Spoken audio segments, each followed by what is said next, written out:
Fala pessoal, estamos aqui hoje mais um Café com a Boa. Hoje eu estou recebendo dois convidados muito especiais aqui no escritório.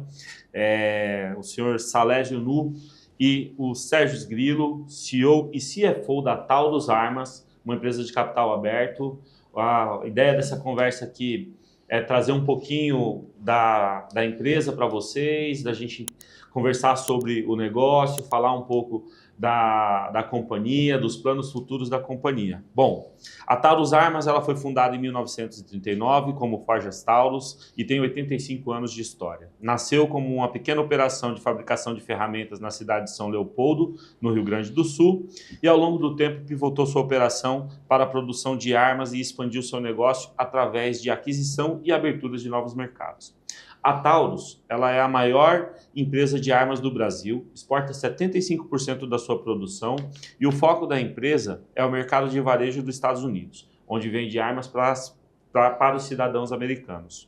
Bom, como eu anunciei antes, hoje eu estou aqui com o Salésio e com o Sérgio e gostaria que vocês se apresentassem para o nosso público aqui, falando um pouquinho da história de vocês, de como vocês chegaram aí na Taurus. Salésio é o CEO, o Sérgio é o CFO e é um prazer recebê-los aqui no escritório. Obrigado pelo tempo, obrigado por ter vindo. Muito obrigado, Gilmar. Eu que te agradeço pela oportunidade de a gente estar batendo um papo aqui. Salésio, vou falar só do segmento, né? Eu tenho 34 anos desse segmento. Em 1990 eu entrei nesse segmento, na CBC, na Companhia Brasileira de Cartuchos. Em 2014, quando a CBC comprou a Taurus, a gente passou um ano naquela questão de avaliação do CAD por conta de concentração de negócios. Em 2015, então a CBC passou a administrar a Taurus. Num primeiro momento, a gente acompanhou para entender um pouco o que era a companhia, em que situação que estava a companhia. E aí, depois, nós tivemos o Salvani, que foi para a Taurus como presidente da companhia, eu fui como vice. O Salvani era um engenheiro responsável e uma experiência muito grande em processos de produção, que a gente tinha 3 operações, 3 fábricas aqui no Brasil. Então a missão do Salvani foi juntar as 3 operações em uma só. E aí, quando ele terminou a missão dele, então eu assumi a presidência em 2018. E aí começou toda a história de reestruturação da companhia. Então eu sou de Santa Catarina, mas já moro em São Paulo há 40 e tantos anos. E agora divido entre São Paulo e Rio Grande do Sul, né? Fico a semana no Rio Grande do Sul e final de semana volto para São Paulo. Legal. Sérgio. A minha história é um pouco diferente. Eu estava morando no Mato Grosso do Sul, trabalhando na Brookfield, e aí veio a proposta da Taurus para voltar. Curiosamente, eu estava indo para São Leopoldo, já tinha morado em São Leopoldo, trabalhei na Steel, na parte de ferramenta de motosserra roçadeira. Achei um desafio interessante e aí em 2016 eu fui para a Taurus. E aí em 2018, o Salésio, quando virou CEO, me promoveu a CFO. Então a gente está trabalhando aí direto junto, eu e o Salésio, desde 2018. Mas eu sou do Rio Grande do Sul, sou gaúcho. Ah, legal. Bom, obrigado aí pela presença. A ideia hoje é bater um papo aí sobre a empresa e eu vou começar com uma pergunta. Aqui na Boa Vista, os nossos clientes, eles são todos acionistas, né, de empresas de capital aberto, eles investem em ações e a gente quer promover cada vez mais essa cultura do investimento em ações, né? Então, a ideia é trazer um pouco da expectativa de futuro da empresa, como vocês estão enxergando o futuro. E eu vou começar perguntando quais são as principais vantagens competitivas da Taurus no setor de armamentos e qual é a visão da Taurus para os próximos 5 a 10 anos, já que estamos falando do futuro, especialmente em termos de crescimento e expansão de mercado.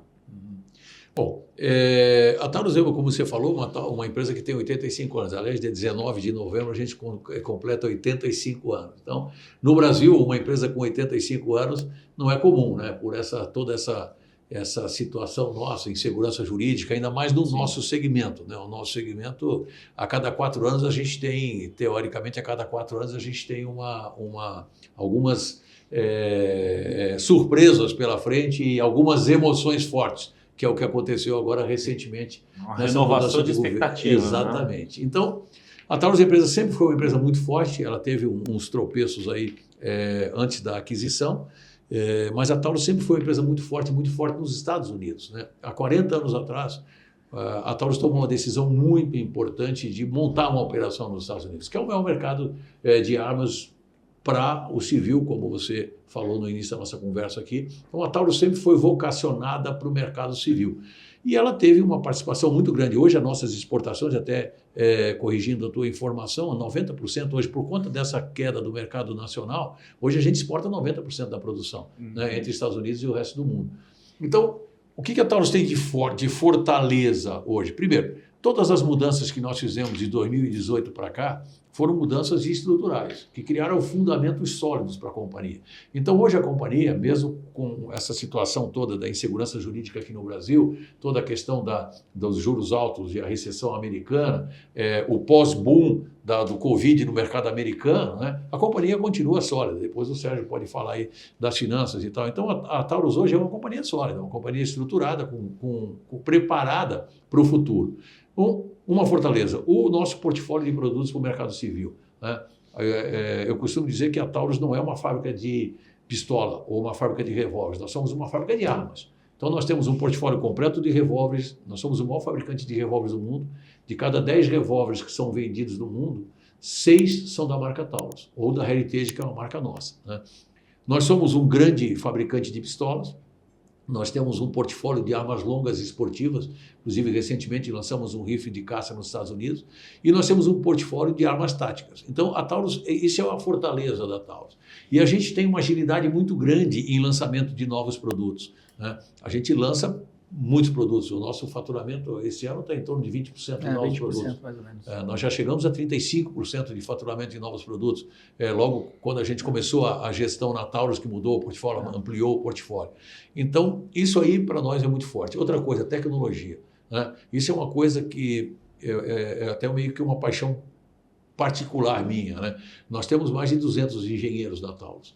Então, isso torna a empresa muito ágil, muito rápida, né? Tanto que no auge da pandemia, quando a gente estava falando aqui que houve aquele boom de venda nos Estados Unidos, a gente passou a ocupar a liderança no mercado mundial de armas por conta do crescimento muito rápido que nós tivemos. Então, as nossas linhas de produção, elas são totalmente conversíveis. Então, a gente produz pistola, o mercado reage para revólveres, a gente muda as linhas e produz revólveres e assim por diante. Então, a gente criou isso na Taurus. Então, tecnologia, quando eu falo em tecnologia, eu não falo só de produto, né? Então, eu costumo dizer que a Taurus ela é muito forte em tecnologia de produto e de processo. O que é isso na prática, né? Enquanto a nossa engenharia de produto está desenvolvendo um produto novo, a nossa engenharia de processo está desenhando um processo de produção para esse produto que seja mais barato. E a gente lança um produto novo, evidentemente, com valor agregado, né?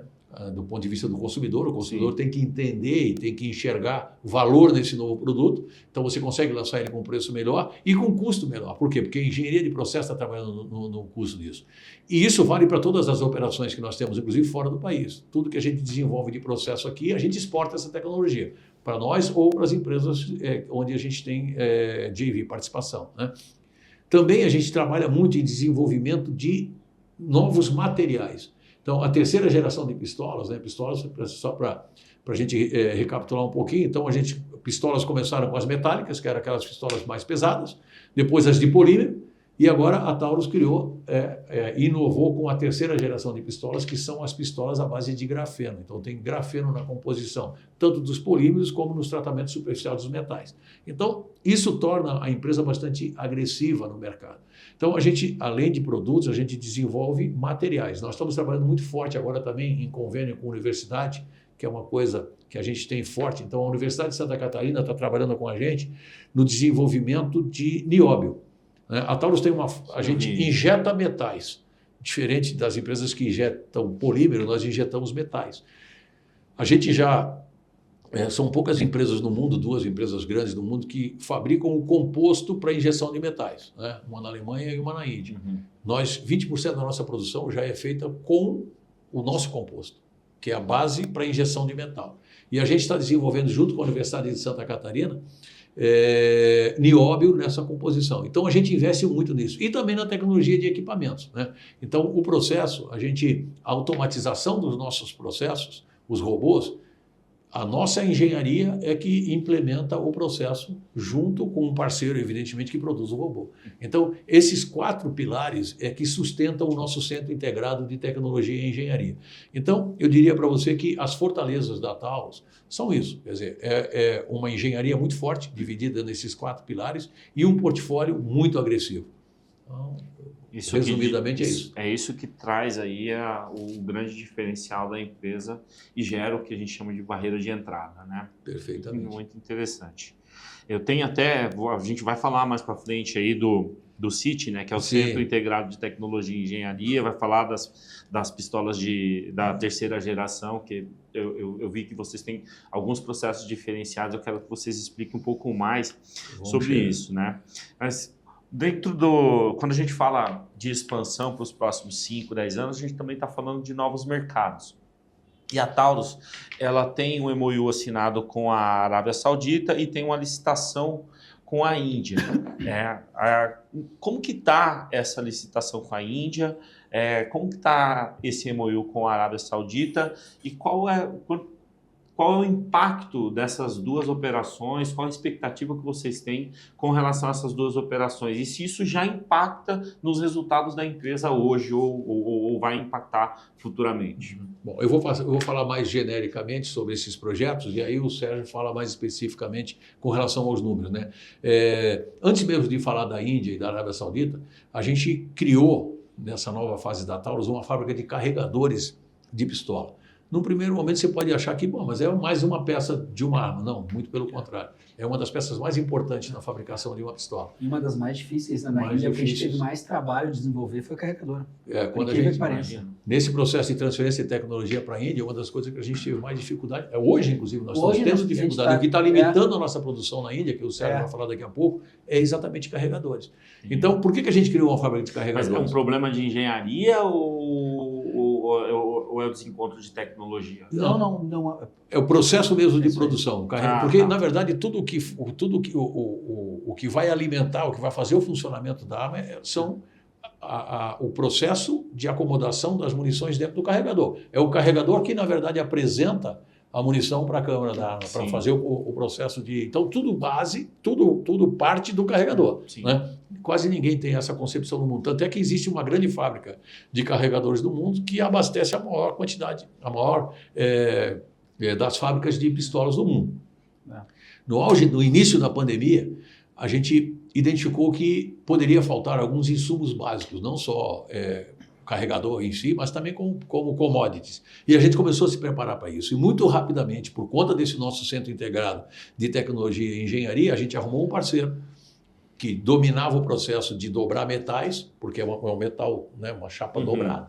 E nós tínhamos a expertise no funcionamento, mas faltava para nós a questão de dominar a dobra de metais. E aí fizemos uma parceria muito rápida para que a gente pudesse responder rapidamente. Ao invés de desenvolver essa tecnologia de dobrar o metal, a gente arrumou um parceiro e fizemos uma JV e rapidamente começamos a produzir. Foi o que fez com que a Taurus passasse a ser a maior do mundo durante a pandemia. Então, essa é uma qualidade da Taurus, essa agilidade. Bom, mas enfim, hoje a fábrica de carregadores já agrega valor para o resultado da companhia. E aí nós identificamos que a Índia seria um mercado muito importante para, principalmente no mercado militar, né? Porque a Índia tem bastante restrições também no mercado civil, a gente está operando no mercado civil, produzindo, vendendo no mercado civil, mas a Índia lá na Índia, na nossa operação na Índia. A Índia é a quarta maior investimento, terceira, quarta maior investimento na área de defesa do mundo. Então, a gente identificou isso há 4 anos atrás e começamos a fazer uma JV na Índia. Complicado, burocracia grande, cultura diferente, mas nós já temos uma operação produzindo e nós estamos participando de uma licitação, uma mega licitação, que é a maior licitação de fuzis, de armas militares longas do mundo, do mundo, em toda a história da defesa no mundo. E a gente está indo para a última fase dos testes, que é agora em final de novembro, início de dezembro, uma licitação de 425 mil fuzis. Então, é uma coisa muito grande. Além disso, a Arábia Saudita. A Arábia Saudita, a gente tem o MOU, a gente recebeu, uns 60 dias atrás, um plano de negócios, que a nossa equipe e mais o nosso parceiro lá, da Escopa, desenvolveram. A gente entendeu que faz sentido o negócio, desde que tenha uma parceria, desde que tenha um comprometimento do governo da Arábia Saudita. Então, a gente agora, recentemente, acabou de apresentar um plano de localização para produzir na Arábia Saudita, hoje, a nossa linha de produtos militares, isso num período curto, e para o futuro, uma ampliação bastante grande do nosso portfólio de produtos militares, que está no nosso pipeline. A gente vem falando há muito tempo que uma forma de crescimento da Taurus é entrar no mercado de law enforcement, que é o mercado de armas policiais e militares. Então, a gente está trabalhando muito fortemente nisso ao longo desses anos. A gente está ampliando o nosso portfólio em casa e estamos pesquisando possíveis parcerias ou aquisições, enfim, nesse segmento de produtos militares. Então, rapidamente falando da Arábia Saudita e da Índia, é isso. O Sérgio pode falar um pouco mais de resultados, de números aí. A Índia é um país complexo, né, de se operar. A gente vê várias empresas que começam na Índia e acabam saindo porque é uma cultura muito diferente. Então, a gente tem que dividir em duas partes o projeto da Índia. Uma parte do mercado civil, que é um mercado que ele tem uma alta lucratividade e mais baixo volume. Então, a gente tem... Porque existe uma barreira de mercado enorme aqui dentro da Índia. Para te produzir, para te vender arma para o mercado civil na Índia, tu tem que ter ela 100% fabricada na Índia. Não é 99,9%, não é nada, é 100% fabricada na Índia. Até o que a gente comentou, o problema que a gente tem hoje é que a gente tinha conseguido uma autorização especial do Exército para exportar o corpo do carregador. Eu ia perguntar, é fabricado lá ou montado lá? Aí, o que acontece? A gente fez até para a questão, quando a gente começou o projeto, obviamente a gente não queria fazer muitos investimentos. Então, qual foi a nossa estratégia? A gente terceirizou a produção de peças e deixou a montagem na nossa fábrica na Índia. Então, o que a gente tem? A gente tem hoje 6 pessoas, é uma equipe que vai nos fornecedores da Índia e desenvolve as peças lá. E a gente até ficou positivamente surpreso porque a qualidade desses fornecedores nos surpreendeu. A gente conseguiu mais rápido, muitas vezes, que no Brasil, conseguir desenvolver fornecedores lá. Então, esse mercado civil tem uma barreira grande, por isso é 100% de produção. O corpo do carregador, que é uma peça que a gente conseguiu uma autorização especial para importar lá na Índia, porque realmente a gente provou para o governo que a gente estava desenvolvendo, só que o desenvolvimento estava demorando muito mais, que ele é extremamente complexo. As tolerâncias são muito pequenas, então qualquer mínima tolerância que está errado, a gente tem problema no carregador. Então, a gente tem uma barreira aqui, tem muitas empresas indianas que tem nesse mercado. Mas é um mercado que ele tem um valor, digamos assim, agregado alto. A gente estima que hoje sejam emitidas cerca de 12 mil licenças por ano na Índia e que dessas 12 mil licenças pode comprar 24 mil armas. Cada licença dá direito a 2 armas. Então é um mercado menor, mas um mercado que tem realmente um valor agregado alto. A gente vende lá nós, para o distribuidor, uma arma, o preço líquido $1.600. Então, é muito interessante. Tem bastante valor agregado. Tem muito valor agregado. Até por causa disso, né? Porque assim, é um mercado menor, a gente não tem também... Os armamentos que estão lá têm uma tecnologia muito mais antiga do que a nossa, digamos assim, principalmente da OFB, que é a empresa local, que é a empresa do governo. Então, tu imagina que não é o forte, a agilidade não é o forte da empresa. Então, é um mercado bom, mas é um mercado que não vai ter um volume muito grande. O filé, digamos assim, da Índia é o mercado militar.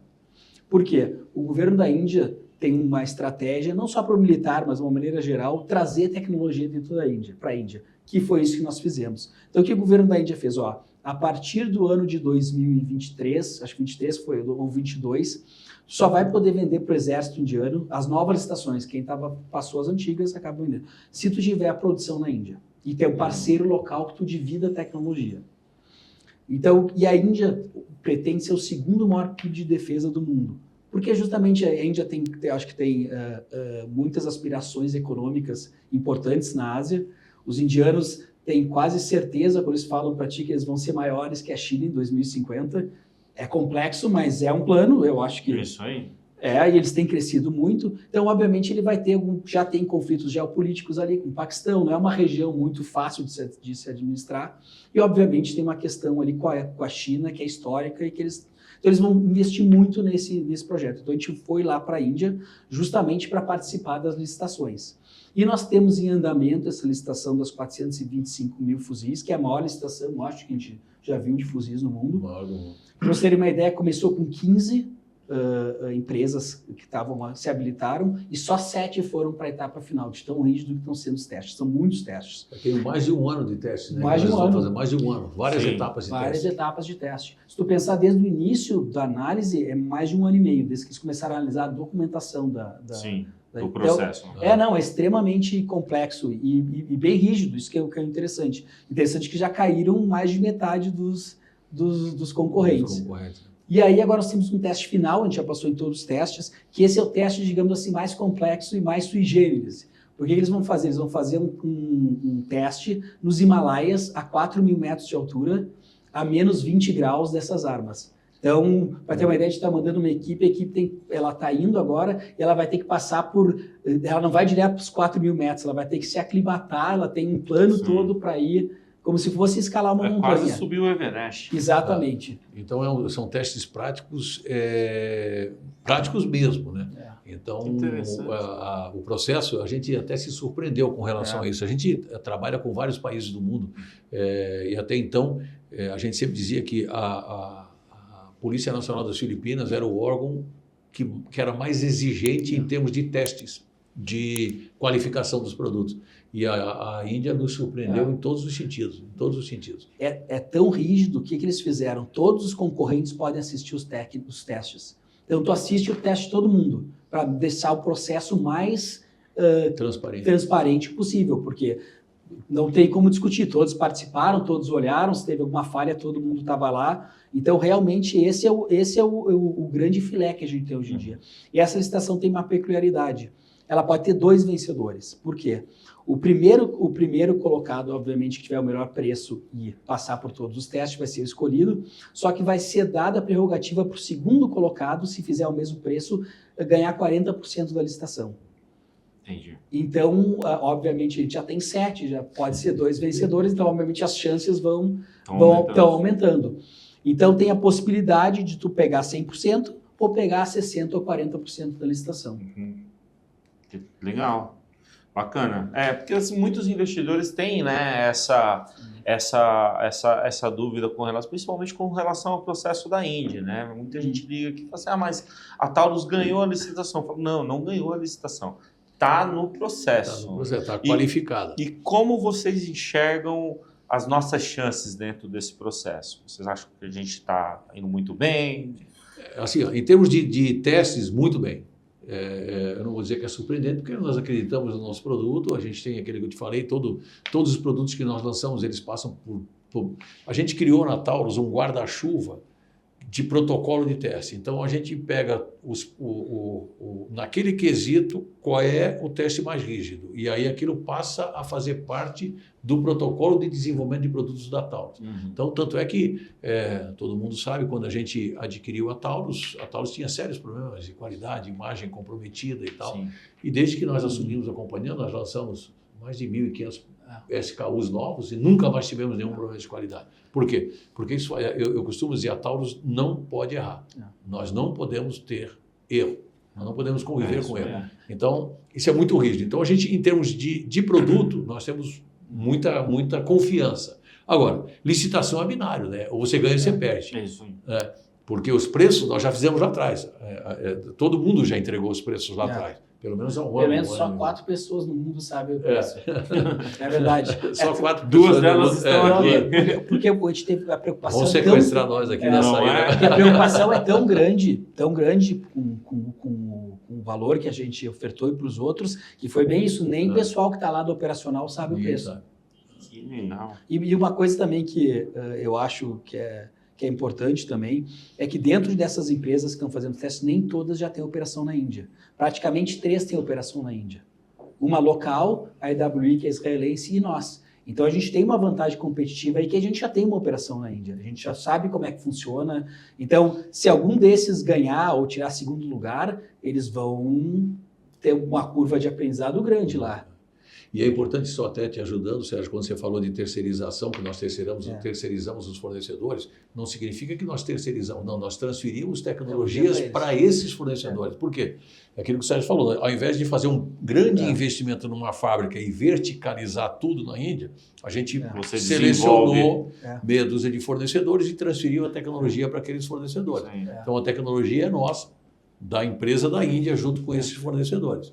Tanto que nos ajudou muito com o governo isso, porque a gente, para conseguir até essa autorização que a gente teve do corpo carregador, porque a gente teve uma reunião com o governo e falou, a gente não está só trazendo a tecnologia, a gente está difundindo a tecnologia, porque o teu fornecedor está aprendendo também. Então a gente difundiu a tecnologia. Isso para o governo é excepcional. E é o que eles estavam buscando. É o que eles estavam Afinal, buscando. já. Então a gente está realmente fazendo, a gente está levando a tecnologia realmente para a Índia. Interessante, legal. Bom, passando aqui para o próximo tema nosso, como que a empresa está se adaptando às mudanças do cenário regulatório, que é realmente um tema que tem pesado cada vez mais, principalmente dentro desse setor, né? Especialmente com relação a controle de armas, que é sempre um debate, principalmente agora com eleições e assim por diante. E a estratégia da Taurus para diversificação de produtos ou mercados. E se há um plano de exploração de outros setores relacionados. E aí vem uma pergunta, que é a respeito da divisão de capacetes da empresa. Lá no passado, isso já foi, de certa forma, um problema. Hoje, como que está isso? E se essa divisão ela vai ser vendida? Então, vamos começar do início, então. É bastante coisa, né? Mas vamos começar do início. Um O que eu acho do cenário, o que nós achamos do cenário político, né? Essa questão política no mundo, o nosso segmento é um segmento extremamente controlado no mundo inteiro, né? Então, evidentemente que a gente já previa... Sempre tem um envolvimento muito grande do governo. Sempre tem. E existe hoje, no atual momento, quer dizer, isso não é uma coisa racional. Quando você fala de ideologia política, você não fala de racionalidade. Então, você nunca sabe o que pode acontecer. São as paixões, né?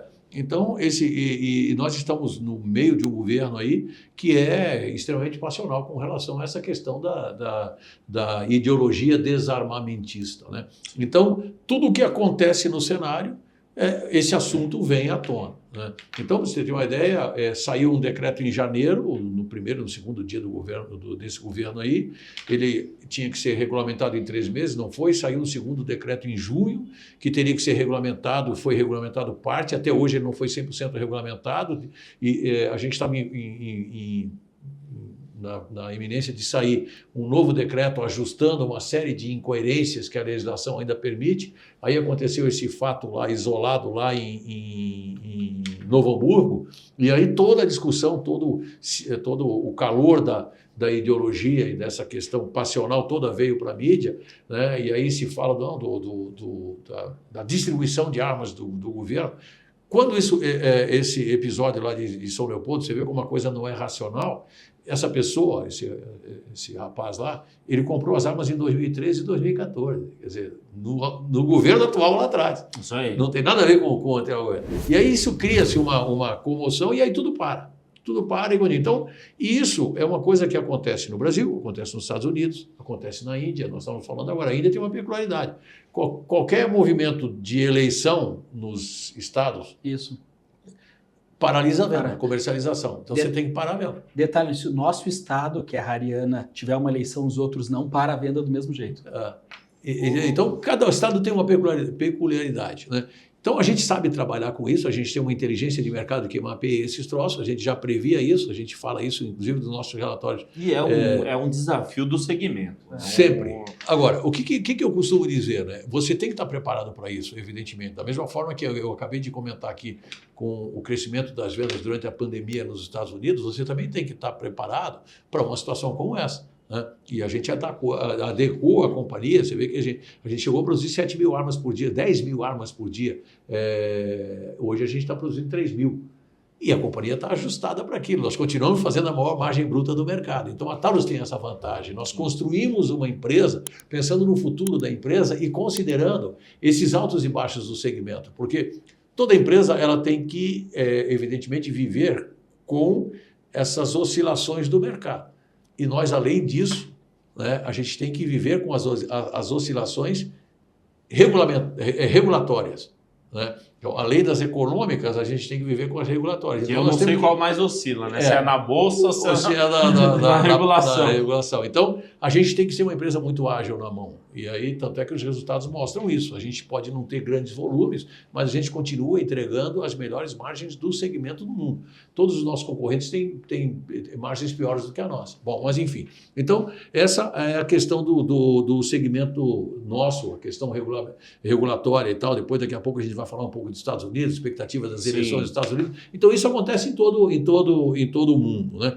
Agora, como é que a gente pensa para deixar a empresa menos vulnerável a isso? portfólio de produtos e novas tecnologias. Então, faz tempo que a gente está dizendo isso, a gente está aumentando o nosso portfólio no segmento policial e militar. Então, agora a gente já temos a TS9, temos os fuzis T9, T10, o 300 Blackout, o 556, uma submetralhadora que nós vamos lançar agora em abril. Então, a gente lança uma plataforma nova de pistolas militares em abril, junto com uma submetralhadora que vai ser a mais leve e a mais portátil. A gente está... Isso é uma informação legal também em termos de produto. A gente está trabalhando em parceria com uma empresa na Itália para ter um soldado voador, né? Nós vamos embarcar essa nossa submetralhadora num drone. Né? Então, é uma tecnologia desafiadora e a Taurus está trabalhando fortemente nisso junto com um parceiro na Itália. E essa submetralhadora será lançada em abril. Então, a gente quer ver se no ano que vem a gente já está com um soldado Taurus voador aí. No mercado que é produto é tecnologia, isso a Taurus domina muito. Então, nós queremos ampliar muito esse portfólio militar. Né? A gente está, inclusive, recentemente fui para a Turquia, tivemos na Turquia 15 dias atrás, pesquisando a Turquia. A Turquia é um país que está investindo muito no segmento de defesa, em especial no segmento de armas. E o governo investe muito nesse segmento. A gente está vendo se existe alguma sinergia, alguma oportunidade na Turquia. Só para pegar um parênteses aqui, eu sei que a pergunta foi longa, e se quiser depois a gente retoma. Não, fica à vontade. Mas eu queria colher a impressão de vocês. Vocês acham que devido às tensões que a gente tem vivido no mundo, esse investimento, ele tem crescido em todos os países ou é mais uma impressão que a gente tem? Investimento em defesa? Defesa. Muito. Eu tenho uma leitura minha, pessoal, que se hoje esses conflitos mundiais se acabassem hoje, para você repor o estoque estratégico na área de defesa é no mínimo 10 anos, para você repor os estoques estratégicos. Então, por isso que a gente está correndo muito forte nessa questão do investimento em armas do portfólio militar. E a gente está falando aí em termos de pesquisa e desenvolvimento ainda, né, até o calibre .50. A partir do .50 aí a gente acha que não é para a nossa empresa, mas se isso acontecer, e a gente está trabalhando muito forte nisso, a Taurus será a única empresa que vai trabalhar desde o 22 até o calibre .50. Nós estamos nessa caminhada, nós estamos já no 762. Entendi. Então aí depois nós estamos falando de 300, 338 Lapua e .50 semi-automático e de ferrolho. Entendi. Automático, semi-automático e de ferrolho. Entendi. Desculpa aí o parênteses. Não, mas imagina, é fantástico. Isso é fantástico falar nisso. Eu gosto de falar de tecnologia, de desenvolvimento de produtos, essas coisas é o que me dá motivação para tocar e pensar no futuro da Taurus. Legal. Bom, a gente falou de capacetes, né? Era a única coisa que eu ia trazer aqui. Deixar para o Sérgio isso. Não, a gente durante um bom tempo, a gente estava... Acho que a gente tem que separar bem os períodos, né? Quando a gente estava entre 18 e 19, a gente estava com uma dívida altíssima, uma alavancagem gigantesca, e naquela época a gente tinha que, de qualquer jeito, ter liquidez. Sim. Que era o caso da venda de capacetes, né? Então era justamente para trazer liquidez para a empresa e baixar o endividamento, porque a gente tinha até um acordo com os bancos, que nós tivemos sindicato de banco em 16, aí não pagamos nada, reconhecemos em 18 e a gente começou a pagar. Quando a gente fez a outra renegociação, então a gente fez em 18. Então os bancos foram muito duros, que eles queriam que nós vendêssemos uma operação de capacetes, até porque eles queriam receber, porque esse dinheiro ia todo para bater dívida. Então eu diria que era quase vital, quando a gente pensou nisso para a companhia, vender capacetes. Só que o tempo passou, a gente fez todo esse turnaround, nós acabamos com esse sindicato de bancos, pagamos o sindicato, que sobrou alguns a gente renegociou, não temos mais esse sindicato, então a gente não tem mais a obrigação de comprar, de vender a operação de capacetes. E a operação de capacetes é uma operação boa, redonda, à medida que também a venda de motos no Brasil cresce, ela cresce, né? Talvez não seja uma operação, por exemplo, como armas, que a gente vai conseguir exponencialmente aumentar, mas é uma boa operação. Eu diria assim, hoje nós não estamos buscando ativamente um comprador, obviamente se alguém chegar com dinheiro e pagar muito... É teu. Tudo está vendo, né? É teu. Mas não é mais não é mais uma necessidade da empresa. Entendi. O capacete, inclusive, na época, além de tudo isso que o Sérgio pontuou aqui com relação à dívida, endividamento da companhia, não é o nosso negócio, né? Mas ela é uma operação tão redonda que ela é tocada pelo executivo que está lá, não nos atrapalha e agrega valor para a companhia. Evidentemente que a gente tinha outras empresas fora do nosso negócio que eram empresas menores e que não davam resultado, que a gente se desfez. Essa continua com a gente porque agrega valor, agrega resultado, é redonda a operação. Era até nesse sentido mesmo, porque como é uma empresa que não está dentro do core business da companhia, para nós aqui, do lado do investidor, às vezes a gente olha e fala assim, cara, é muito estranho isso. Se a gente gastasse energia com isso, se a gestão das armas gastasse energia com a gestão de capacete, tudo bem, faria sentido, mas a gente não gasta realmente energia nenhuma, é uma operação redonda. Legal. Bacana. Bom, acho que tem algumas coisas que a gente já passou aqui, né? Então, por exemplo, como que a Taurus tem enfrentado aí o aumento da concorrência internacional, especialmente das fábricas americanas. A gente já entendeu que é com bastante tecnologia. Tem algum outro ponto que vocês queiram trazer a respeito desse tema da concorrência no mercado americano e no mercado europeu, dado que o maior mercado da Taurus hoje é os Estados Unidos? O mercado americano, o mercado civil americano é a nossa maior preocupação, é onde a gente investe o maior tempo nosso, não só na questão de desenvolvimento de produtos para atender aquele mercado, mas principalmente analisando o que acontece naquele mercado, né? Eu costumo dizer que a gente tem um centro de inteligência de mercado muito forte, que fica avaliando as mudanças e as tendências no mundo, né? Tem uns 2 anos para cá que a gente... Centro de inteligência de mercado. E isso é muito importante para qualquer empresa. Eu venho da área comercial, né? Eu sempre fui um cara comercial. Meu viés sempre foi de vendedor. Eu costumo dizer que eu continuo sendo vendedor. Estou CEO da companhia, mas eu sou vendedor. Então, a informação, quem tem a informação tem o poder, né? Então, saber ler o mercado é muito importante. Isso fez com que a Taurus chegasse a maior vendedor de armas leves do mundo por conta dessa antecipação que a gente fez com relação à tendência. E a gente está vendo já, pelo menos de 2 anos, 3 anos para cá, que a Turquia está crescendo muito. Hoje, a grande preocupação nossa no mercado civil americano é muito mais com a Turquia do que com as empresas americanas. Se você pegar todas as empresas que são listadas na bolsa, as americanas, as mais fortes, a gente de longe está na frente deles em termos de margem, resultado específico, volume e tal. A Turquia tem crescido muito. Por isso que a gente foi para a Turquia. E a Turquia, o governo está investindo muito, como eu falei, tem uma secretaria que tem status de ministério, que é ligado direto ao presidente, e que tem uma diretoria exclusiva de armas e munições. Nós estive lá, inclusive, conversando com essa diretoria, falando sobre... E o governo investe muito. Subsídio, né? Subsídio no aço, subsídio em investimento em marketing. Você tem uma ideia, uma empresa turca, quando faz se apresenta em qualquer país do mundo, faz uma feira ou coisa parecida, o governo reembolsa 80% de todo o investimento que ele faz. Então, quando você vai numa feira em qualquer lugar do mundo, você vê as fábricas da Turquia com enormes estandes e tal. E as feiras são caras. São muito caras. Feiras internacionais são caras. Uma feira grande, tu gasta 600, 500 mil dólares.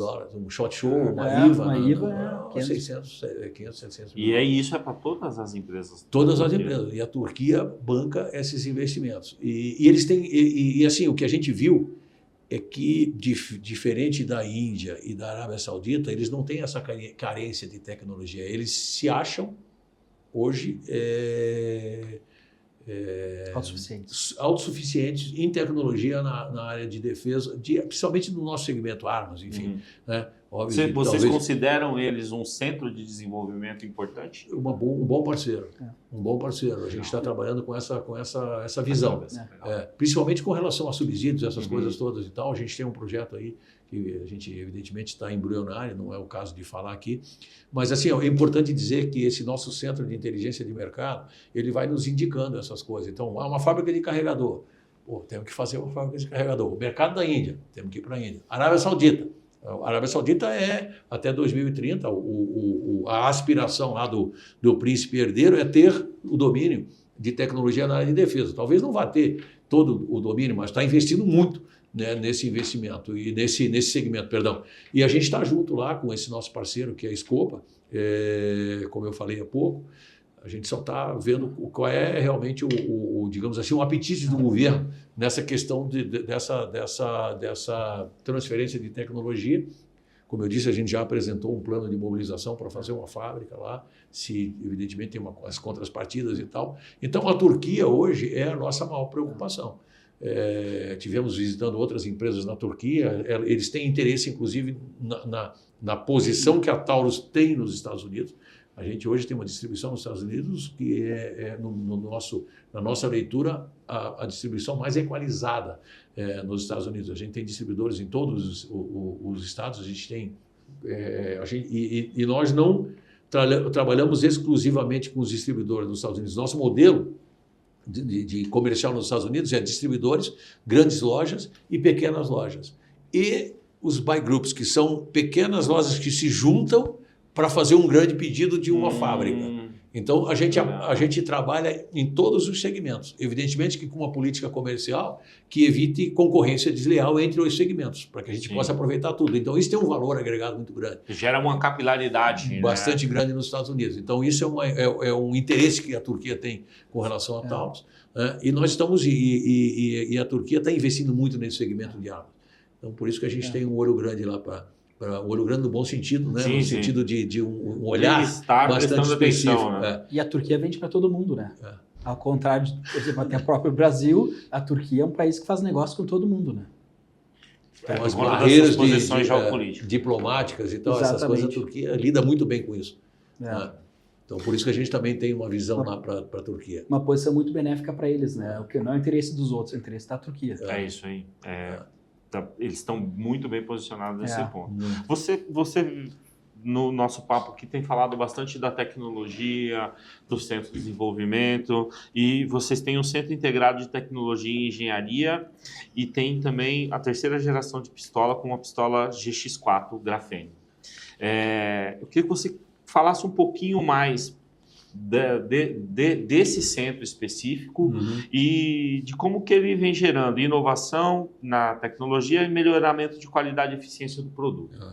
Bom, por que chama centro integrado? Né? Vamos começar do início de novo. Né? A gente tinha dois centros de tecnologia, um aqui e um nos Estados Unidos, historicamente. E aí ficava aquele problema de gestão, né?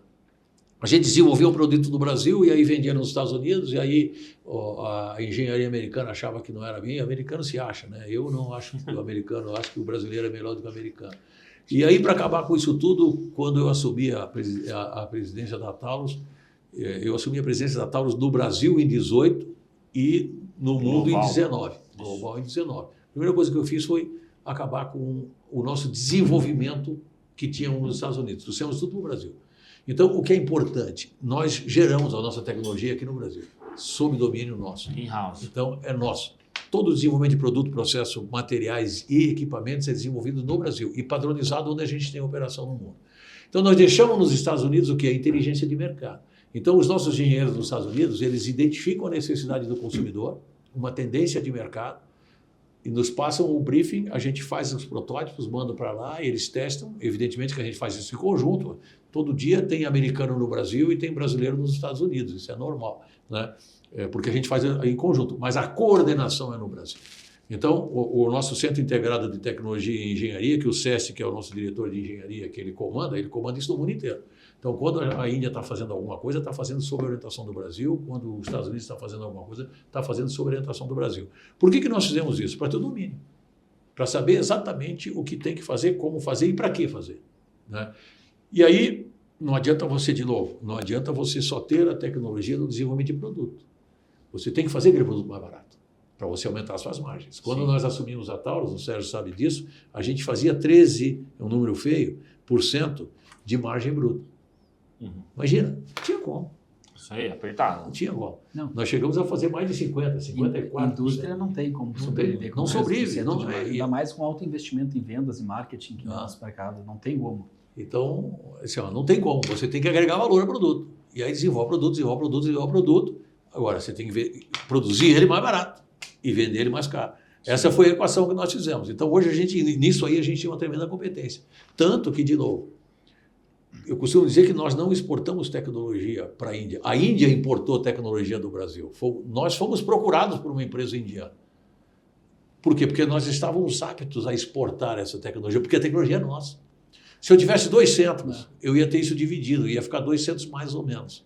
Então, nós decidimos focar isso tudo no Brasil. Então, a gente, de novo, desenvolve produtos e processos, que é o binômio para você ter custo e margens maiores.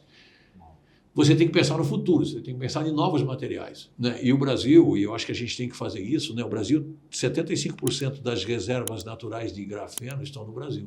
Então, ninguém vai desenvolver grafeno para ficar dependente do Brasil. Sim. Então, nós temos que desenvolver. E aí vai essa parceria que nós temos com as universidades. Então, a gente tem parceria com 5 ou 6 universidades aqui no Brasil, não só em termos de desenvolvimento de tecnologia, mas também em desenvolvimento de conhecimento, investimento nas pessoas. Então, a gente tem uma parceria com a Unicinos, que é a Universidade lá de São Leopoldo, que a gente tem todos os nossos... temos um mestrado, não, uma pós-graduação no sistema de produção Taurus na Unicinos. E a gente tem uma parceria com a Unicinos, todos os nossos funcionários fazem a universidade, mestrado, doutorado, patrocinado pela companhia, e chega a 70%, e os melhores de cada ano, os formandos, que são os melhores, a gente reembolsa todo o investimento que eles fizeram no desenvolvimento deles. É um grande incentivo. E o que eu sempre digo é o seguinte, as pessoas, quando eu falo disso, de desenvolvimento das pessoas, mas quanto tempo que vocês têm contrato com os funcionários, né? Não tem contrato. Se o cara se formou e quiser ir embora, ele vai embora. Ou eu sou uma boa empresa, um bom empregador, ou não adianta eu prender um cara comigo. Não adianta, não tem como. Eu tenho que ser a empresa tem que ser o atrativo para o nosso funcionário. Enfim, então, a gente tem produto, processo, materiais, que eu estava falando, nióbio. Nióbio é um negócio espetacular, né? A proposta do nióbio, em termos de laboratório, é acabar com um termo que eu até achei curioso quando comecei a entender isso, que é acabar com o câncer dos metais. O que é isso? Corrosão. Então, essa é a proposta do nióbio. Nós não conseguimos isso efetivamente ainda, mas em termos de durabilidade, leveza, propriedades, isso tudo a gente já tem o domínio junto com a Universidade de Santa Catarina. Eles estiveram agora recentemente lá na Taurus para a gente fazer um balanço dos nossos desenvolvimentos, está andando muito sério. E no caso de nióbio, o Brasil tem 95% das reservas mundiais de nióbio. Então, é um negócio espetacular. Então, está tudo aqui. Está tudo aqui. Então, nós precisamos desenvolver isso, né?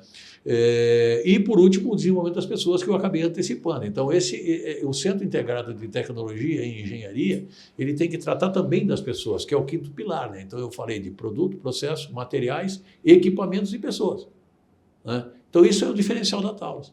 É onde a gente investe no futuro, realmente investindo no futuro. Das pessoas, então, né? Eu acho muito interessante, porque além de ser uma forma de você criar uma mão de obra qualificada, sob o seu olhar, isso também retém os talentos, perfeito, aumenta a adesão da empresa, aumenta um coeficiente que o RH chama de paixão, né, pelo negócio. Eu acho que é realmente o caminho. Quem dera todas as empresas tivessem esse olhar, né?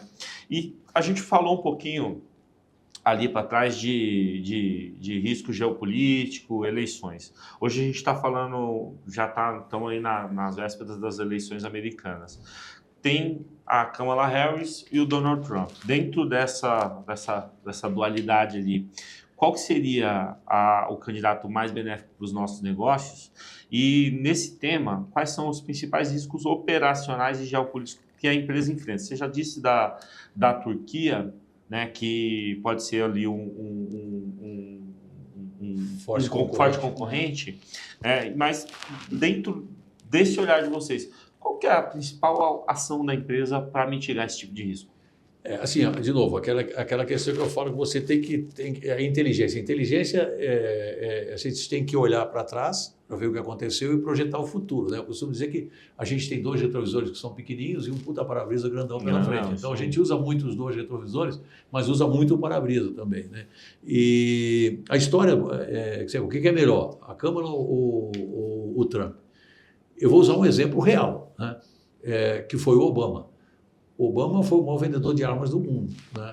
Por conta daquelas preocupação dele de restringir o acesso às armas durante os 8 anos de governo dele nos Estados Unidos, ele aumentou a intenção de compra dos americanos de 6 milhões, números redondos, de 6 milhões, eram 6 milhões de intenção de compra por ano quando o Obama assumiu o governo. 8 anos depois, essa intenção de compra estava em 10 milhões.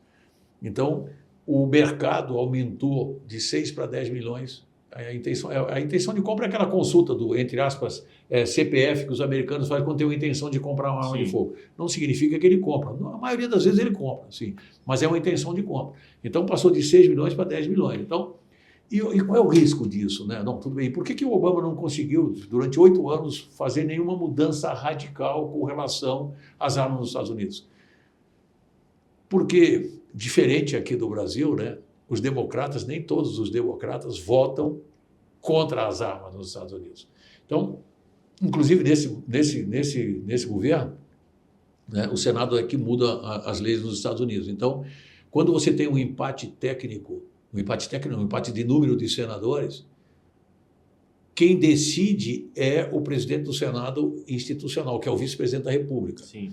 E aí a gente tinha uma preocupação grande logo que esse atual presidente ganhou, que era com a vice dele, porque ela é extremamente desarmamentista, e já que está igual agora, as leis vão chegar no Congresso, vai empatar, e quem vai desempatar é uma desarmamentista.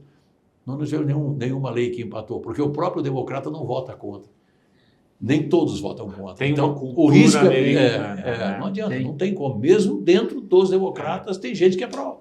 Tanto que nessa eleição, ela já falou que tem uma Glock em casa, já começou a mudar o discurso. Aliás, ela já escolheu errado a arma, já começa por aí.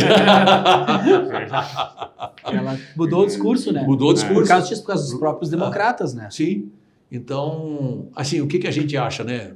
Óbvio, eu não sei o que é melhor ou pior, não estou nos Estados Unidos, e a gente costuma não entrar nessa questão política. A gente tem que se preparar para uma coisa ou outra. Se acontecer isso, nós vamos fazer isso. Se acontecer aquilo, nós vamos fazer aquilo. Que é o que aconteceu na transição aí do governo anterior para o governo atual aqui no Brasil. Sim. Então, a gente tem mapeado muito bem o que a gente vai fazer. Então, a gente acha que sempre que os democratas assumem o governo americano, primeiro que no ano eleitoral, que é uma coisa que não está acontecendo esse ano, por incrível que pareça, tem um boom de compra nessa discussão política. Vai entrar os democratas, vai proibir, então eu vou comprar.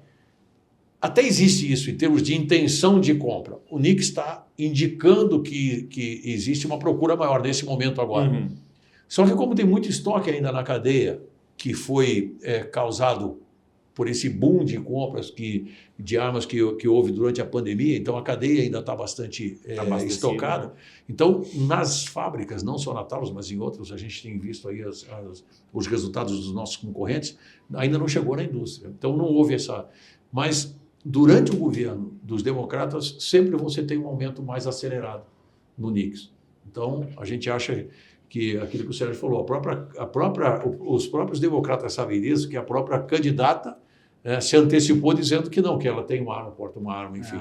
Né? Então, teoricamente, se o democrata ganhar, tem mais essa discussão se vai restringir, se não vai restringir, e vai ter uma correria maior para a compra de armas. Isso, de novo, não é a minha opinião, é olhando o que aconteceu no governo do Obama. Sim. Eu acho que o dado aqui é que o eleitor americano está muito mais próximo do seu candidato ali, e essa cultura americana ela permeia mais facilmente ali o seu legislativo, né? Então, acho que até por isso o democrata, às vezes, ele não vota ali, porque senão ele vai perder o voto nas bases. Porque é muito forte a cultura de armas nos Estados Unidos, né? E, de novo, só para complementar, né, esse histórico de intenção de compra do NICS, ele cresce, em média, nos últimos 20 anos, 7% ao ano, em média. Então, mesmo que você tenha essa questão de democrata, republicano e tal, então ele cresce, às vezes, esse ano mesmo, depois do Covid, cresceu 18%, se não me engano, uma coisa assim, nos últimos 2 anos, né?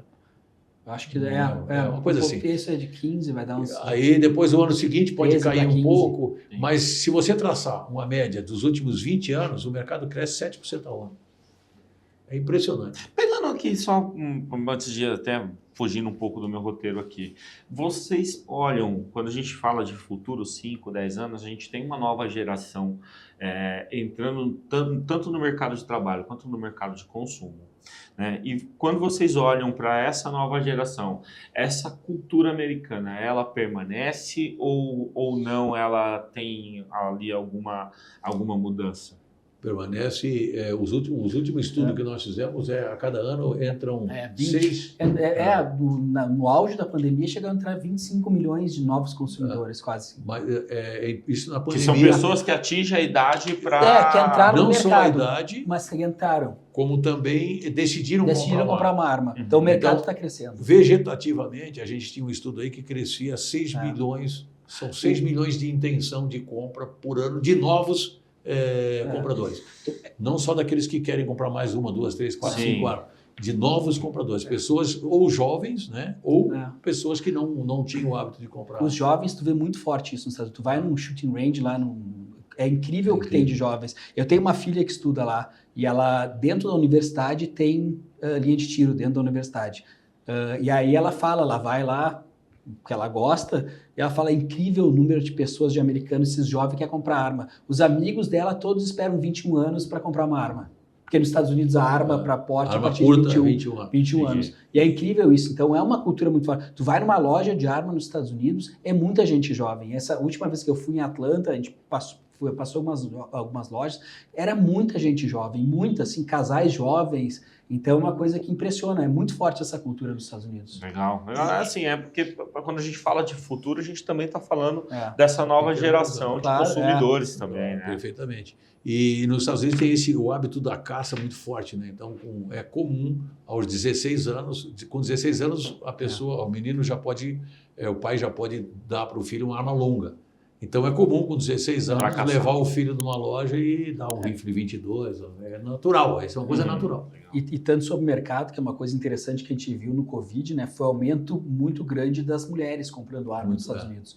Um aumento muito significativo de mulheres comprando armas nos Estados Unidos. Tanto que até tem agora as armas coloridas, tudo, que foi uma coisa mais voltada para o público feminino. As empresas, de uma maneira geral, também estão atrás desse público.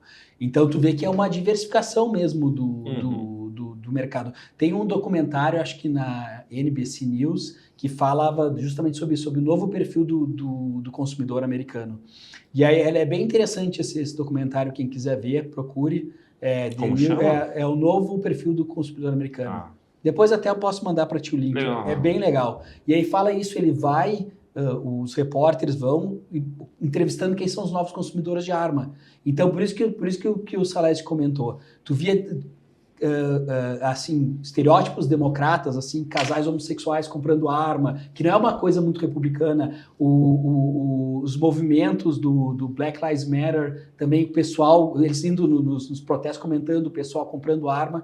Então o aumento, as minorias também começaram a entrar muito no mercado de arma. Então o mercado acabou crescendo muito, né? O mercado, eu falo, quando tu olha para trás dos Estados Unidos, eu lembro até 2015, 2016, quando tu olhava propaganda do mercado de arma, parecia propaganda do Marlboro, era um cara barbudo, fortinho, com... Texas. Enfim. Texas, uma coisa assim. Hoje em dia tu pode ver, tu vê lançamento de arma, é incrível. Ontem tu estava até no evento, né, Salesi, com atiradoras, né? E o mercado brasileiro também, ele segue uma coisa que eu sempre dizia, o brasileiro nunca vai ter o hábito de consumo do americano no nosso segmento, né? E não é verdade. Eu lembro que no auge dessa corrida no antigo governo, porque na verdade, né, tem um engano forte, como diz que o governo anterior liberou geral. Na verdade, não é isso, não aconteceu. A legislação, ela é praticamente do governo da Dilma e do Temer. O que aconteceu é que a população acabou descobrindo que podia comprar arma, porque nós ganhamos o referendo em 2005, e eu tive o prazer de coordenar o referendo em 2005, só que a pergunta foi invertida no referendo exatamente para confundir o eleitor. Então a pergunta é assim, você é a favor da proibição do comércio de armas e munição? Então você tinha que fazer não. Quer dizer, se você fosse a favor das armas, você tinha que votar não. Isso. E aí e o não ganhou. E aí o não ganhou, e a gente ganhou o referendo contra a Rede Globo, contra o governo, contra a Igreja Católica, enfim.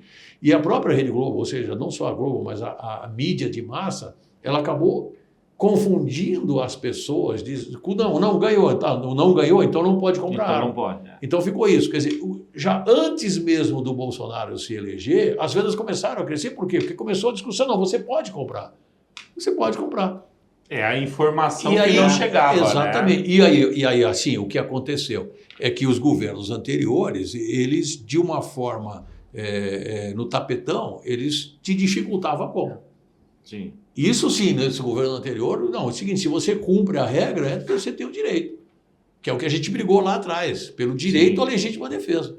Então, se você cumpriu a legislação, que não é, a legislação brasileira é uma das mais restritivas, já era uma das mais restritivas, e ficou pior agora, né, do mundo. Só que é um direito que você tem, a posse é um direito. O porte não, o porte é uma concessão, mas a posse é um direito. Então, é isso que a gente trabalhou muito fortemente. Então, essa Agora, voltando ao início do tema, né? O brasileiro, ele tem essa tendência, né? Eu lembro que a gente lançou, ele falou de cores e tal, a GX2, a G2C, perdão. A G2C foi a arma que popularizou o 9mm no Brasil. E foi a arma mais vendida no mundo. Nós vendemos quase 3 milhões desse modelo no mundo inteiro, G2C. E a gente lançou uma coleção de cores.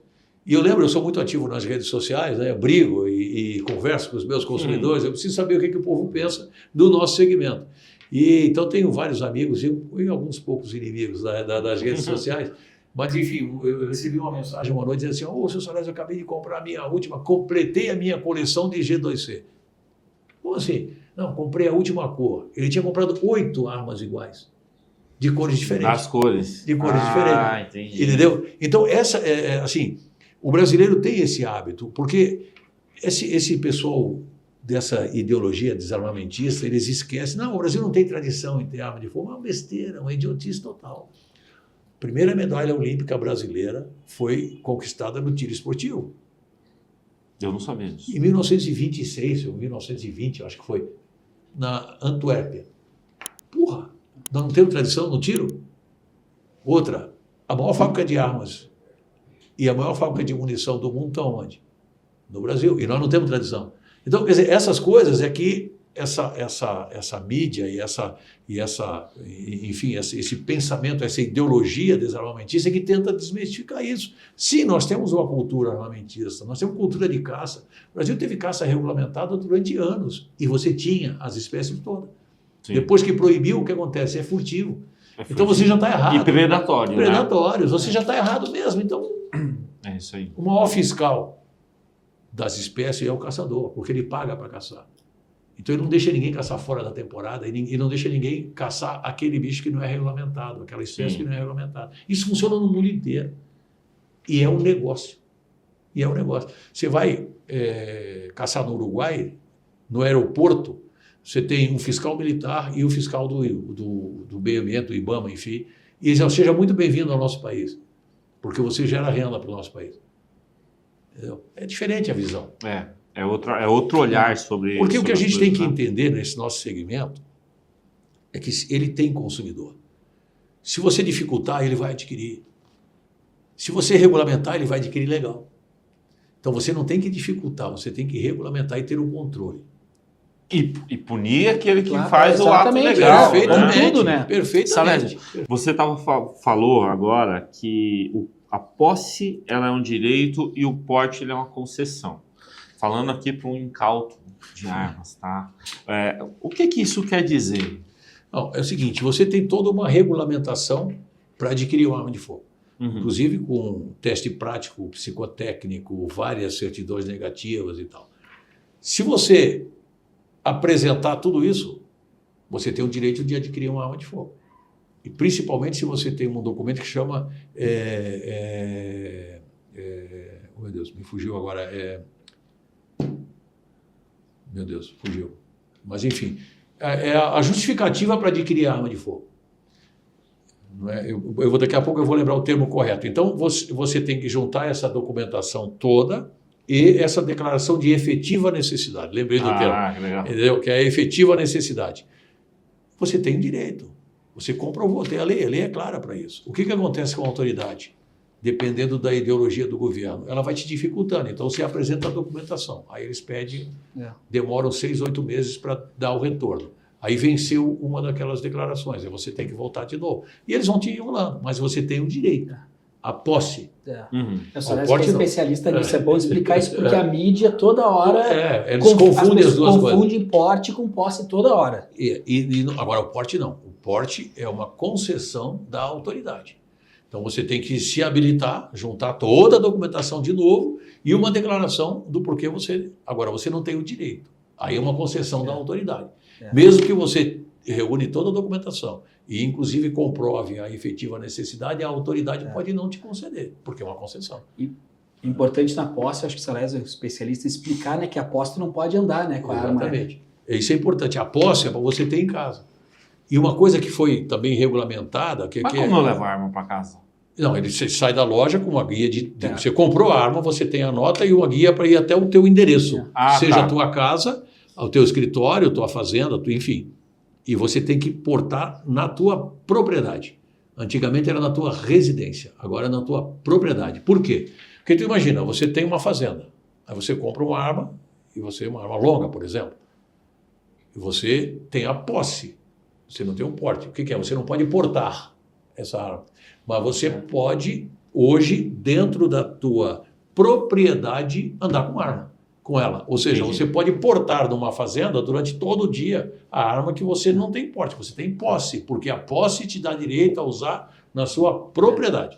Entendi. Se for pro vizinho, tu já não pode, né? É importante, não pode, é tua. Se for pro vizinho, não pode ir no supermercado, não pode ir na farmácia, ele só pode andar dentro da propriedade. Não pode deixar dentro do carro. Não pode deixar dentro do carro. E sair com ela. Entendeu?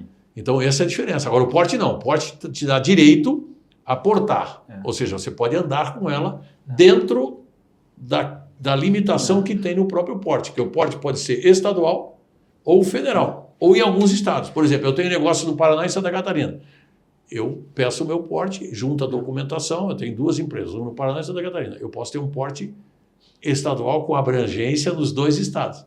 Ou um porte federal, que aí eu posso andar no Brasil inteiro com ela. Que é bem mais complexo, né? Bem mais complexo. Entendi. E o porte, ele é voltado para autoridades, ou não? Não. Qualquer civil pode ter o porte.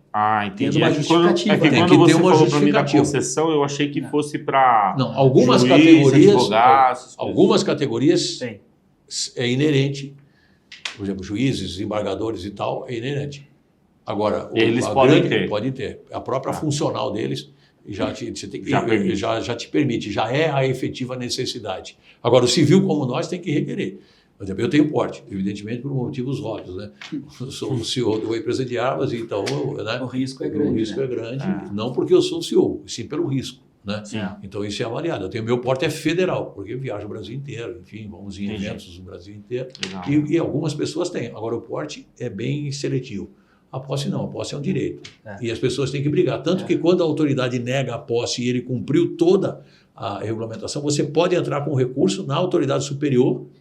E normalmente acontece, por exemplo, a autoridade regional nega a posse. Você entra no diretor-geral da instituição e se você comprovar, você tem o direito. E que é bem menor o número do porte do que... É muito porque do jeito que a mídia fala, parece que todo cara que vai andar armado. Ele não pode andar armado, ele não tem porte. Então assim, essa é uma grande diferença que a gente tem que fazer aqui, né? Uma coisa é a posse que você pode ter na sua propriedade. E outra coisa é o porte, que é quando você pode andar realmente com E que tem outra nessas redes sociais, assim, tem um monte de entendido, né, em segurança, em legítima defesa. O Brasil é metido, um monte de gente entendida. O pessoal que veste o jaleco, né? Então, às vezes a gente anuncia, né, isso aqui é uma arma para porte. Mas, como é que você vende uma arma para porte se ninguém porta no Brasil, não tem porte? Não, dentro da sua propriedade você pode portar. E como é que você vai andar com arma se não for um coldre? Né? Então, essas coisas é que acabam prejudicando o entendimento da população com relação a essas coisas. Então, porte e posse. Posse é na sua propriedade. Porte você pode sair com ela fora da abrangência da sua propriedade. É bom explicar, porque de fato assim, o grande objetivo desse podcast é desmistificar, mostrar a visão da empresa, mostrar como que a empresa funciona e enxerga as coisas. A gente tem, né, aqueles investidores que não, olha, esse tipo de negócio eu não quero, esse tipo de negócio eu não quero. está no seu direito, Claro, mas a gente perfeitamente. também ali tem, né, as explicações e a forma como a gente enxerga as coisas. Pensando agora aqui do lado do investidor, né, a gente teve aí, do ano de 2023 para cá, um aumento da dívida da empresa, né? Saiu de 243 milhões para 42, perdão, né? Um crescimento de 40%, que assustou, de fato, alguns investidores, né? E como vocês planejam gerenciar a dívida da empresa e quais são as metas de alavancagem para os próximos anos?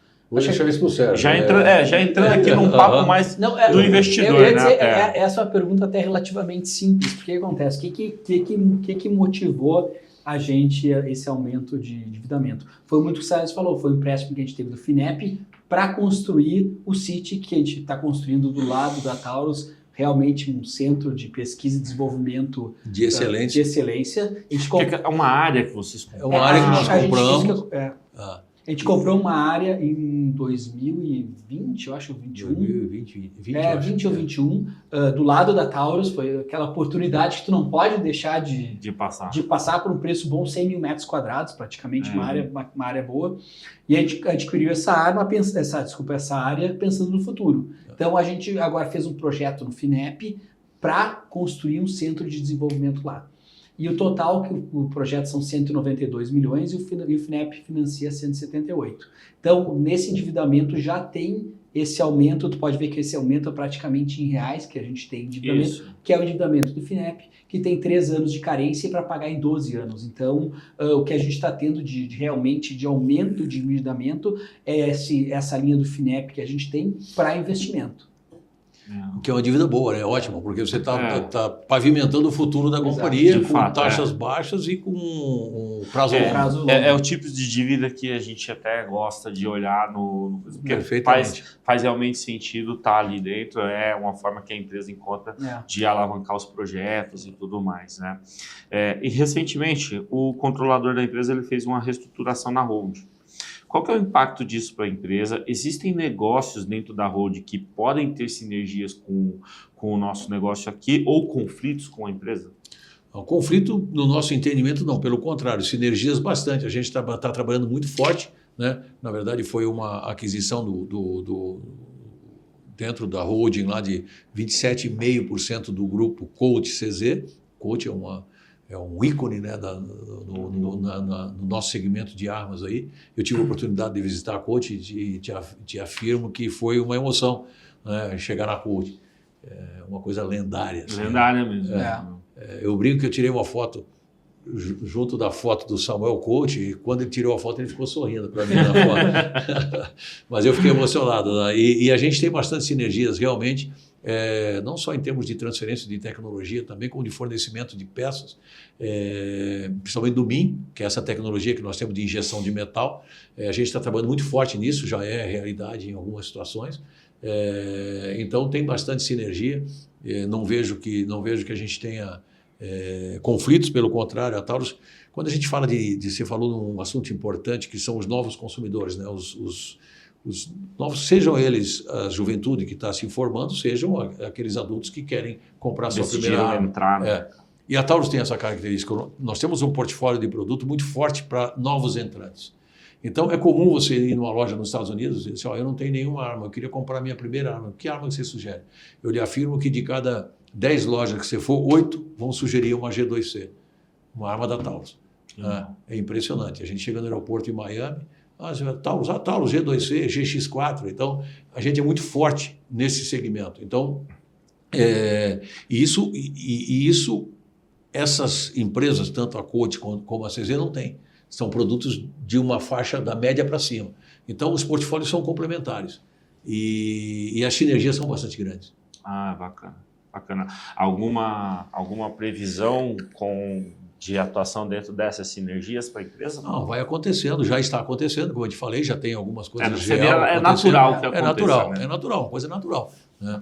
É natural. Principalmente nessa questão da nossa fábrica de MIM, porque nós compramos recentemente, compramos há bastante tempo, recebemos recentemente um forno de sinterização novo para o MIM e isso vai dobrar a nossa capacidade. Então, a gente vai ter capacidade para vender peça para as empresas do grupo, né? E para outros segmentos que a gente está trabalhando. Inclusive, um dos motivos da nossa viagem à Turquia também foi oferecer essas peças, que é uma coisa que a Turquia não tem muito. A Turquia ainda utiliza muito usinagem de peças pequenas. E no nosso entendimento, o MIM, que é a injeção de metal, ela tem, além de custo menor, tem várias vantagens sobre a usinagem de peças pequenas.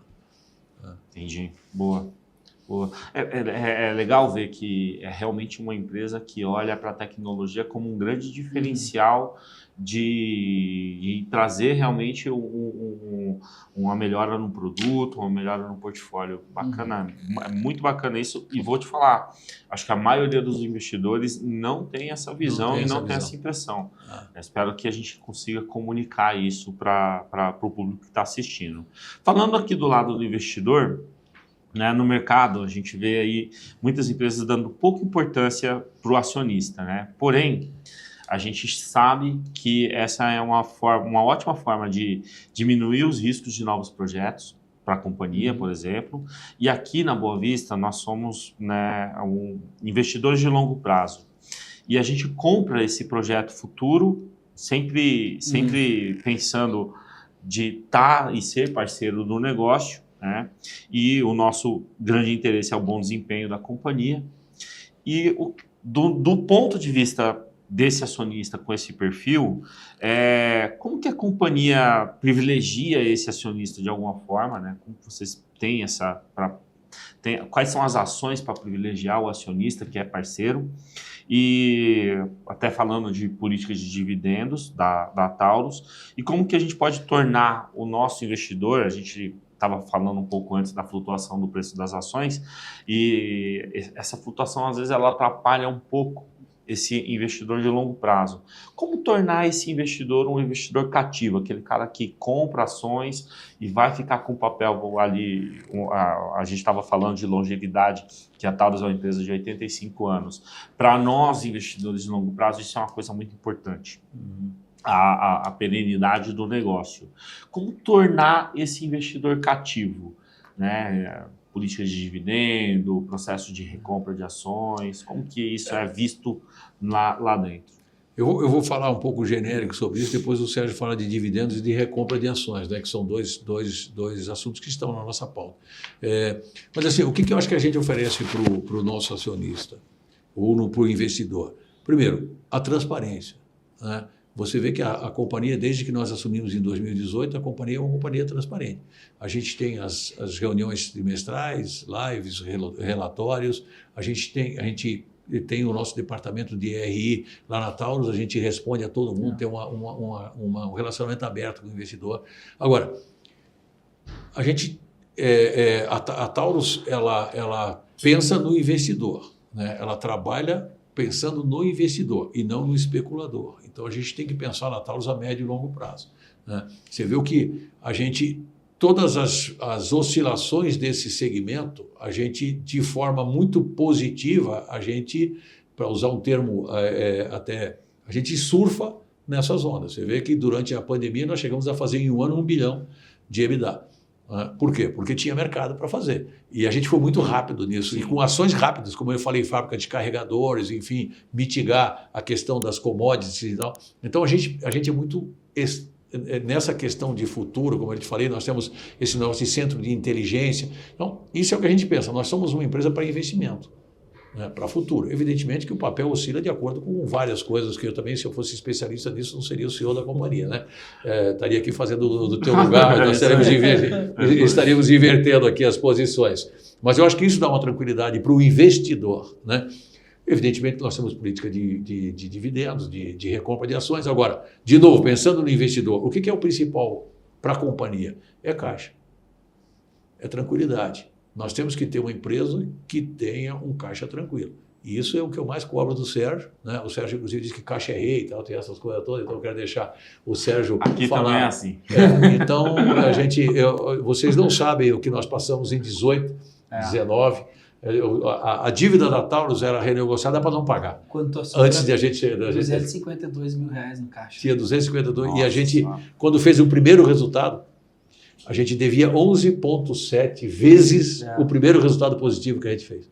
Então, era uma coisa impagável. Uma empresa com 2.500 funcionários, 252 mil, cara, olha... De dinheiro no caixa. Eu brincava... Dá até medo de sair no pátio, porque eu o pessoal vai te cobrar. Quando a gente tinha que comprar alguma coisa... Nunca salário. Nunca. E quando a gente tinha que fazer um investimento, eu lembro que a gente fez um investimento, falando um pouco agora de experiências que a gente teve na companhia, a gente, quando estava ainda com uma dívida grande e um endividamento grande, uma situação de caixa bem complicada, eu mandei comprar uma impressora laser de metal, para imprimir metal. Para quê? Para aumentar a nossa agilidade no desenvolvimento de novos produtos, porque a gente tinha certeza absoluta que a gente ia sair daquilo fazendo desenvolvimento, fazendo produtos novos. E a gente, para fazer uma ferramenta ou para fazer um protótipo, demorava 2 anos. Né? Eu não tenho esse tempo. Então, até você desenvolver já se tornou obsoleto. E eu já tinha morrido. Né? Então, eu digo, em termos de empresa, porque a situação nossa era bastante complicada. E aí eu autorizei a gente a importar uma impressora laser metálica, que inclusive é uma referência na América Latina e que deu uma agilidade. Eu falei, se a companhia não tiver problema, eu pago com o meu cartão de crédito e tal. Brincava com a nossa caixa lá. Então, realmente, hoje, falando nessa questão de um conforto para os nossos investidores, primeiro, o mandatório é o caixa, a situação da companhia. Isso aí a gente não abre mão. Essa dívida que nós temos aí, ela é a longo prazo e é uma dívida boa de ter, porque nós estamos investindo e... vai gerar mais caixa ali na frente. Exatamente. Então, agora, dividendos e recompra de ações, isso já é contigo, isso é o teu assunto. É bem isso, né? Acho que os projetos é que vão dar a diferença do cara que é o acionista do especulador, né? Porque o acionista é o cara que vai olhar lá para frente, tudo que a gente está falando aqui, o especulador quer ganhar na compra e na venda. Não interessa se for Taurus, se for Vale, qualquer coisa. O cara vende, se precisar caneca, o cara ganhar, tem cara na internet às vezes com carro, né? O cara comprar carro, vendia. Então, o que fizer o especulador vai fazer e não vai ficar com a ação. Não é o objetivo dele. Então, acho que para o acionista mesmo é ter esses projetos. E nos últimos anos, acho que a gente tem priorizado, né, os dividendos. No primeiro ano que a gente pagou dividendos, a gente pagou 193 milhões de reais de dividendos. Foi muito forte, até porque a gente não pagava há muito tempo, acho que desde 2011, não me lembro bem. Bastante tempo que nós pagávamos. Eu acho que a gente... Não, muito antes. A gente assumiu em 2018. Mas acho que não pagava... Acho que já não pagava muito. Você falou 11, eu acho que foi o quê? 21? Foi 21. 21. Foi quando a gente fez o melhor resultado, pagamos... Depois, eu não me sei, era 11 ou 9, era muito tempo sem pagar dividendo. A gente pagou um valor grande. Por quê? Porque a gente tinha um conforto de caixa muito grande. Então, vamos pagar mais para acionistas. Naquela época, até a gente não pôde fazer os pagamentos de dividendos trimestrais, porque a gente não tinha reserva de lucros. Como a empresa estava com PL negativo, a gente reverteu, depois criou reserva, e tinha até questão legal para distribuir, para distribuir dividendos. Então a gente fez uma distribuição grande. E depois a gente tem uma política de 35% do lucro líquido ajustado. Importante, o que a gente fez? A gente criou uma reserva de 307 milhões de reais, que o Conselho de Administração pode deliberar a distribuição de dividendo a qualquer momento. Então, o que a gente fez agora? A gente ajustou a companhia, a gente criou uma ferramenta para o Conselho de Administração no momento que dizia assim, estamos com uma condição de caixa confortável, pode distribuir dividendo. Então, a gente deixou toda a empresa preparada, digamos assim, para quê? Para esses momentos que realmente a gente tiver com caixa mais confortável, distribuir o que for necessário. Mas, obviamente, a gente tem que sempre pensar no futuro, né? É que eu falo, de repente vale mais a pena, em vez de tu distribuir R$1 hoje em dia, tu investisse R$1 para receber 3 lá na frente. Então, muito parte do investimento entra isso. Eu falo, tu tem um caixa, e aí tu tem várias coisas que competem com o teu caixa. Tem dividendo, a recompra de ação, o investimento, todas essas questões, elas competem entre si, porque o dinheiro é limitado, não é um recurso ilimitado. E a tomada de decisão, ela vai ser a melhor alocação ali naquele momento. E sempre para médio e longo prazo. Exatamente, tem que pensar na perenidade da empresa. Né? Eu falo, a própria Taurus, né? Acho que a última vez que distribuiu dividendos, acho que foi em 2009, pegou um empréstimo na época de 100 milhões para pagar dividendo. É uma coisa louca. Futuro zero, né? O cara futuro nenhuma. O cara que é acionista vai odiar, o cara que é especulador até pode gostar. Então a gente tem essa preocupação muito grande na Taurus, para quê? Para pensar na perenidade da empresa. O cara que é acionista, nosso acionista, é quem vai ficar com a empresa durante um bom tempo, não é Vai ser sócio, realmente. Vai ser sócio, não é aquele que no primeiro soluço vai vender. Legal, bacana, bom saber. Legal. Esse é um tema assim, que interessa muito aqui para o nosso público, né? Saber que a empresa tem essas capacidades e interessante entender que vocês estão criando ali um sólido colchão para que esse dividendo se torne ali cada vez mais frequente. Quando a gente fala aqui de cativar até o investidor, a gente gosta muito de ter essa previsibilidade de que a cada X meses a companhia distribui, mesmo que seja pouco, mas distribui. Né? Então, ela acaba cativando ainda mais ali o seu acionista. Principalmente, a gente costuma brincar muito que os papéis da viúva, né? Ele paga de mês em mês, paga de 3 em 3 meses, paga de 6 em 6 meses. Isso é sempre interessante a gente ter. Bom, a gente está caminhando aqui para um final e acho que é legal a gente trazer um tema de ESG e tudo mais. Como é que vocês avaliam ali a responsabilidade social da Taurus no mercado de armamento, né? E qual é a abordagem que usam para lidar com as críticas relacionadas ao uso de armas com a violência? Isso aí é muito importante, né? Eu costumo dizer isso, faz 30 anos que eu falo sobre esse tema, né? O direito à legítima defesa e o direito à liberdade. A arma, ela é uma proteção para a sua vida, para a sua família, para a sua propriedade, enfim, para a sociedade e para o país, quando você fala de soberania, né? Então, é uma visão míope quando você relaciona a arma à violência. Pelo contrário, um país que tem um investimento grande em defesa não significa que é um país agressivo, é um país que está protegendo a sua sociedade. Então, isso funciona com a família. Você pode ter na tua residência, você pode ter um cão bravo, você pode ter uma cerca elétrica, você pode ter sistemas de alarme, câmeras, enfim, e você pode ter uma arma de fogo. Isso o que é? É uma proteção. Então, esse negócio de dizer que a arma é um indutor da violência é o contrário. Se você pegar o mapa da violência, que é divulgado pelo próprio governo, e esse governo que está aí, ele divulga, você vê as estatísticas. Quando você tem um aumento das armas na população, você tem uma diminuição da violência. Isso é só olhar o mapa da violência, que não sou eu que falo, isso está lá, é um documento editado pelos governos, seja ele de direita ou de esquerda, ele tem que editar e alimentar. O índice de criminalidade cai. Então, por quê? Porque, assim, é o que eu digo, a dúvida, quando você proíbe ou quando você dificulta, a dúvida é pró o criminoso. Quando ele tem a dúvida se você tem ou não a arma, ele tem mais dificuldade de te abordar. Então, essa para nós, isso para mim é muito claro, né? A Taurus, por exemplo, foi a primeira empresa de defesa a emitir o seu relatório de ESG. Nós somos a primeira empresa de defesa a adotar as políticas internacionais de ESG. E eu lembro que eu fui dar uma entrevista sobre isso e eu já comecei, o canal era um canal meio de esquerda, e eu comecei a entrevista assim, ó, ESG, é natural uma empresa de defesa ser ESG. O cara se preocupa com a sociedade, com a proteção da sociedade e tal. E quem não pensa assim tem uma visão míope sobre ESG, discriminatória. Então, é o que eu penso e eu acredito nisso.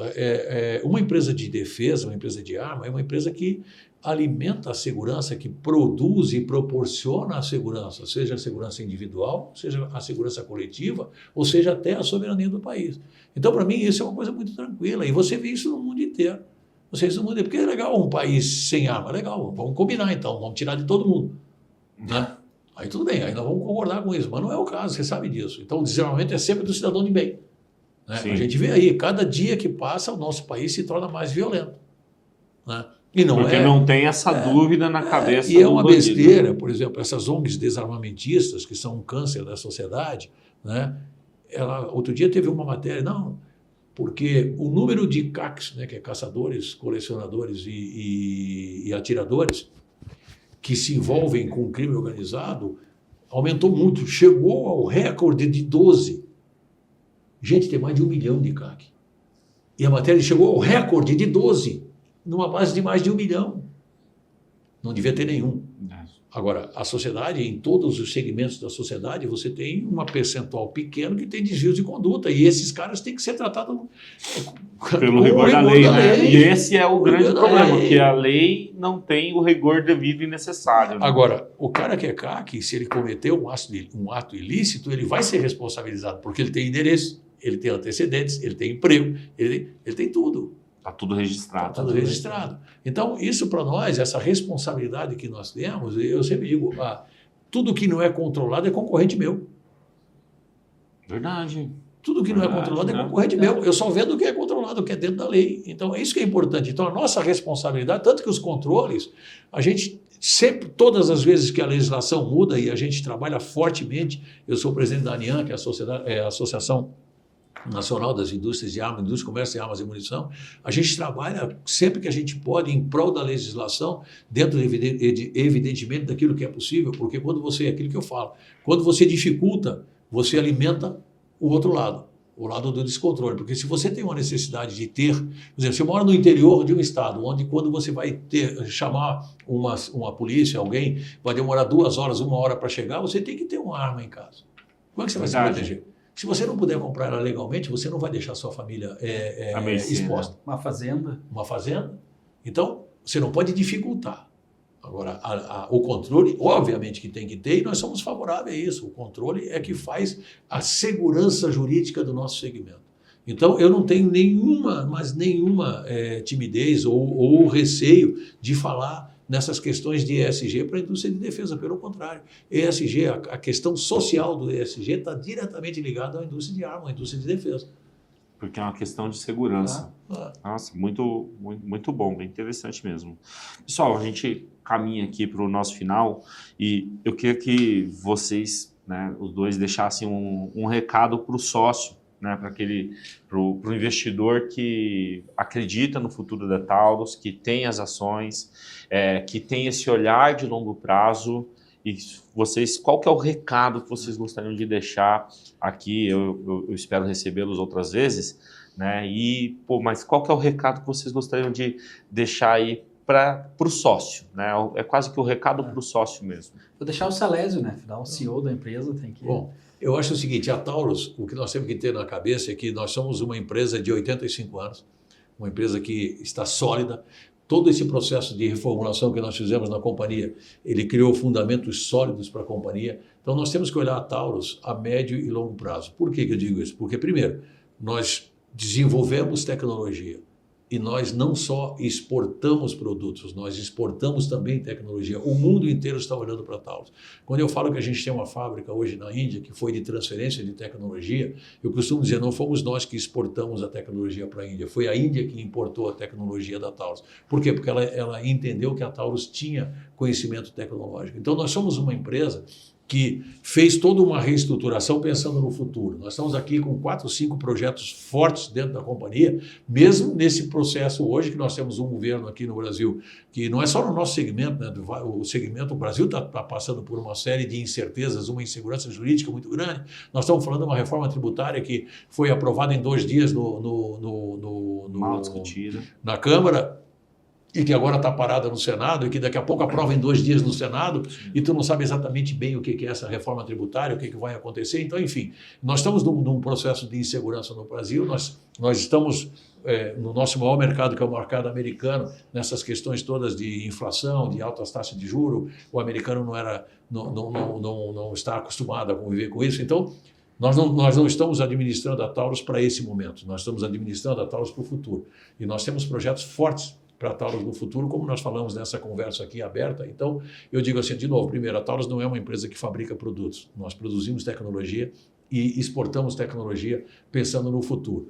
O nosso futuro é tecnologia, novos produtos, novos segmentos, novos materiais, novos processos, e num segmento onde nós somos líderes. Então, eu acho que isso é a maior segurança que a gente pode dar para os nossos investidores e acionistas. Bacana. Okay.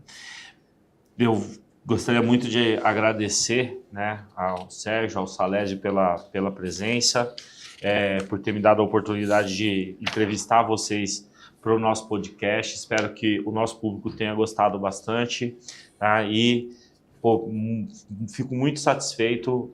Espero que vocês sejam um exemplo para que outras companhias venham também e se coloquem diante do mercado com o kimono aberto mesmo, falando de negócio, falando de futuro. A ideia do podcast não é ficar entrando em númerozinho e tal, até porque o número do balanço reflete o que foi passado e na visão do investidor, a gente está olhando para o futuro, a gente quer saber de projeto e projeto é o que a gente compra.